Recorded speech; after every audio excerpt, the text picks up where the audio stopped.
শ্রীরামপুর বেনিয়াপাড়া বারোয়ারি দুর্গাপুজো মণ্ডপে এক বিশেষ অনুষ্ঠানের মধ্যে দিয়ে পুজোর উদ্বোধন করলেন রাজ্যের রাজ্যপাল সিভি আনন্দ বোস। এই বছর বেনিয়াপাড়া বারোয়ারি তাদের ৮০ বছরে পদার্পণ করল, যা এই উদ্বোধনী অনুষ্ঠানের গুরুত্ব আরও বাড়িয়ে তুলেছে। সন্ধ্যা 6:30 নাগাদ রাজ্যপাল মণ্ডপে পৌঁছান। তাকে স্বাগত জানানোর জন্য উপস্থিত ছিলেন পুজো কমিটির সদস্যবৃন্দ ও স্থানীয় বিশিষ্টজনেরা। এরপর তিনি ফিতে কেটে এবং প্রদীপ জ্বালিয়ে আনুষ্ঠানিকভাবে পুজোর উদ্বোধন করেন। উদ্যোক্তারা রাজ্যপালকে একটি ছবি ও নটরাজের মূর্তি দিয়ে বরণ করে নেন। তাদের এই আন্তরিকতায় আপ্লুত হয়ে রাজ্যপাল বলেন, মা দুর্গা সকলের মঙ্গল করুন।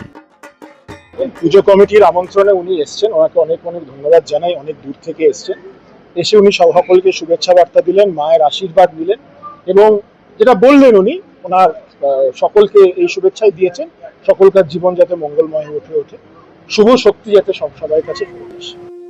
কিছুক্ষণ মণ্ডপে কাটানোর পর রাজ্যপাল রাজভবনের উদ্দেশ্যে রওনা দেন।